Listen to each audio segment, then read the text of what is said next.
So if we understand for a moment that the getting caught up, the getting pulled in, the getting, locked into things that are outside of us to be aware of that aren't aligned with our desired reality, our desired identity.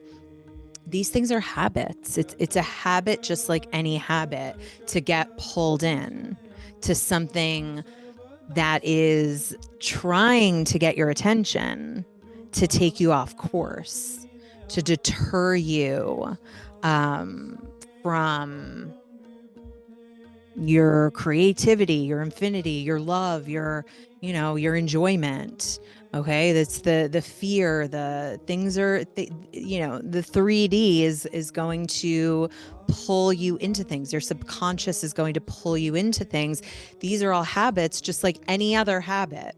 So, like any other habit, you can change and break a habit, become less aware. And one of the things we can use, of course, is the mantra. So the Mool mantra, that's just gonna go in to the, I mean, we know because I've done many mantra masteries on this, and we talk about Mool mantra all the time in here, and it's the most profound.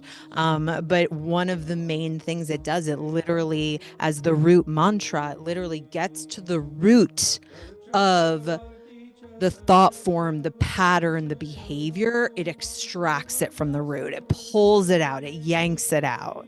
Okay. So chanting it, listening to it, sleeping to it, all really good things, like to just, remove it, to like get it out of the system.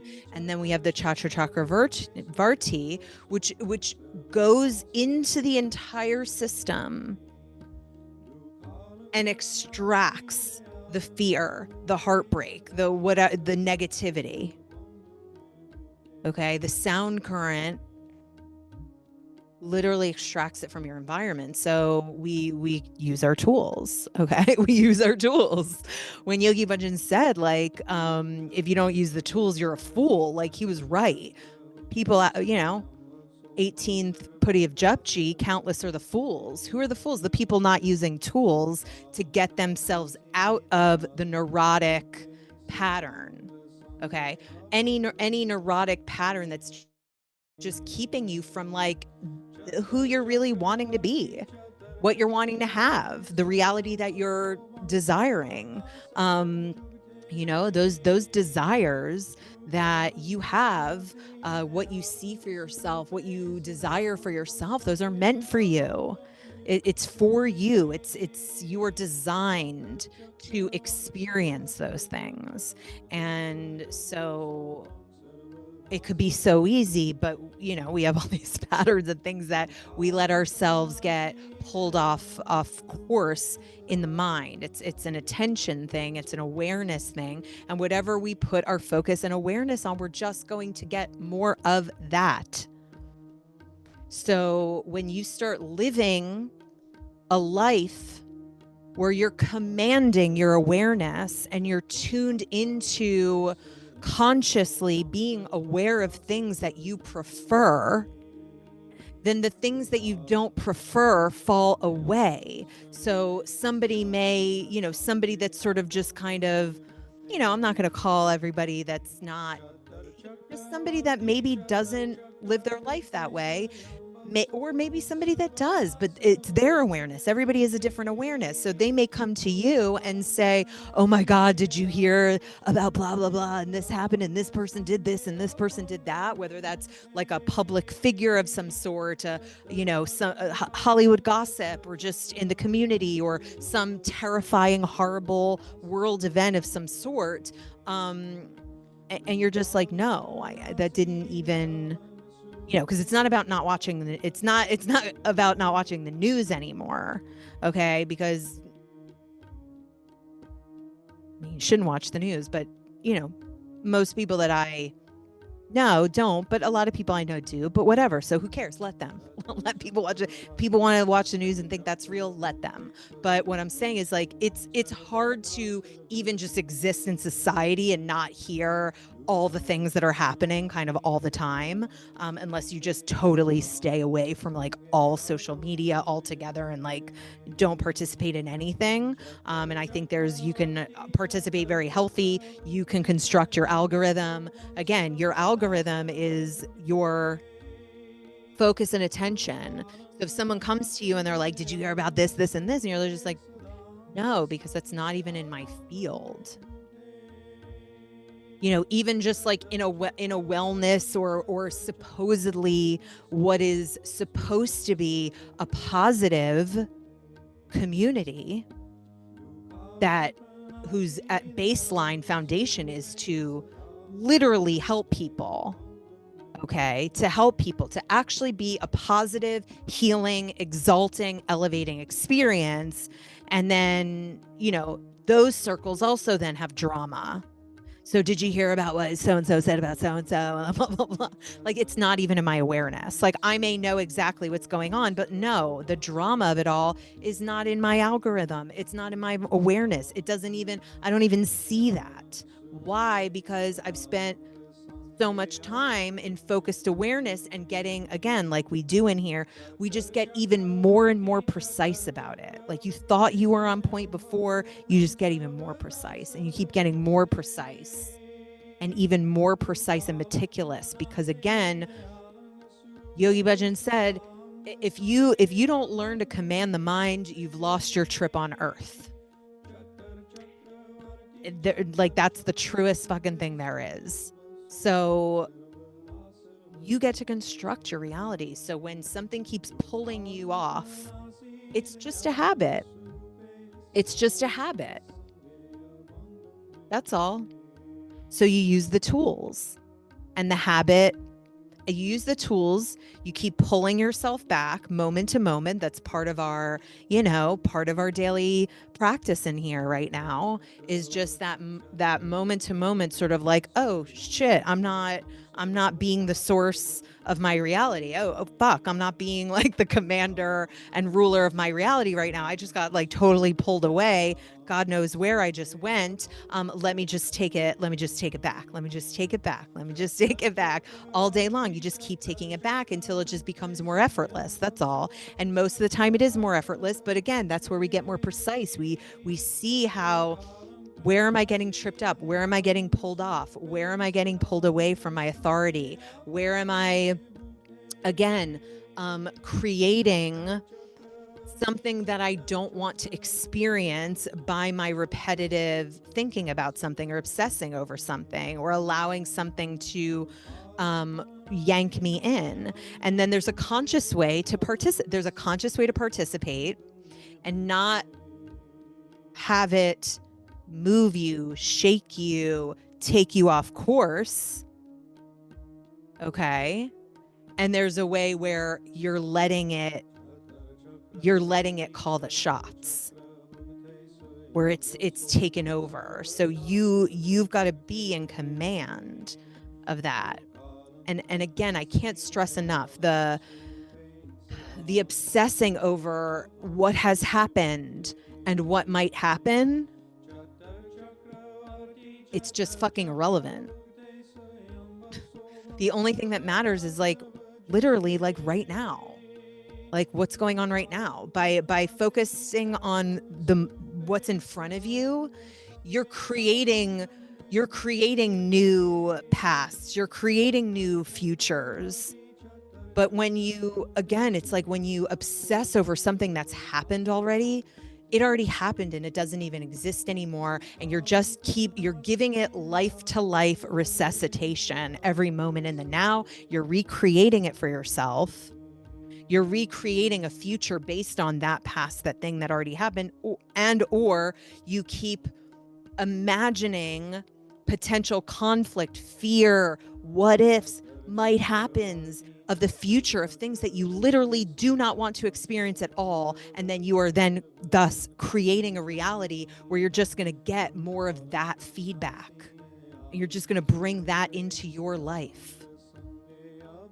So why not pay attention to what you're thinking about and not give energy, space, time, attention to the things that aren't your preference. Doesn't mean don't show up for responsibilities and deal with life, but it's how you experience. You get to decide how you experience anything. So you could be you could be showing up doing something that you might hate doing. That's just kind of like a thing in your life that you've got to do. Okay, you might hate it, but you could take that thing and be like, all right, I hate doing this thing. So am I gonna be like, I got to do this thing. I have to do this thing. And then that makes that thing just so much harder and like so much more painful to even deal with. And like, then it creates like a domino effect of stuff around it that's like unfavorable that you just don't want. Or you could just be like, all right, here's this thing. I really don't love it at all. I don't love it at all. This is not how I wish I could spend, I'd rather not spend my time doing this thing, but I've got to. All right, so that's all right. I'm just going to take care of it. Maybe I'll throw some music on. Maybe I'll throw some mantra on. Make it as enjoyable as possible, and just do a little thing. Just be like, and then set the tone for it and be like, this is going to be easy. It's going to go fast. I'm going to get this thing accomplished, done, out of the way, and I'm going to be good. And like that's it. I'm not going to let it like ruin my day. I'm not going to let it ruin hours leading up to it. I'm not going to then complain about that I had to do it afterwards. I'm not even going to talk about it. I'm just going to take care of it. Because I get to decide how I experience anything going on in the 3D. That's up to me. That is up to me. I can't decide everything that happens. I can't be in control of everything that happens in the 3D, but I am the only one that gets to decide how I experience it and what I take on from it and how I view it and how I perceive it and what I do with that. Nobody else gets to do that but me. Unless you let somebody do it for you, unless you consent to someone doing it for you, unless you let a narrative about it decide for you. I don't know about you, but since I'm a child, I don't let anybody fucking tell me what's up, like what's it for me. My mom and I had a good laugh about that the other day.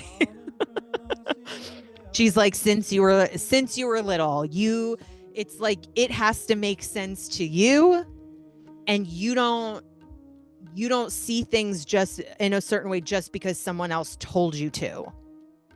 You don't agree just because people say that's the way it is. You've always been that way. So I'm just still me. Okay. And now I know how to like operate differently on that, like take that to a more masterful level. But nobody gets to tell you how you experience anything but you. And people like to tell other people how to see things, how to do things, how to respond to things. And then if they don't respond to it in the way that they deem is the way they think is the way somebody else should respond or do. I mean, who the fuck does anybody think they are? Truly. The audacity, but again, that's a situation where you could just be like, let other people think what they're going to think. Let other people do what they're going to do. Let other people perceive things the way they're going to perceive things. If you're a leader, if you're a leader, and if you want, if your intention is to shift the world in a positive way, you have to be it first. And then you show up as that example, and the right people will find you. And just your energy, your frequency, your own elevation, your own self-authority, your own knowing who you are, who the fuck you really are, which is an infinite consciousness. You are infinite, all existence, the source of everything. The source, the supply, your God. Okay?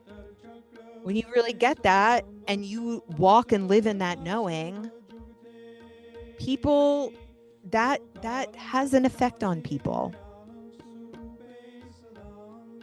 And the people that are, you got to just let people do what they're going to do.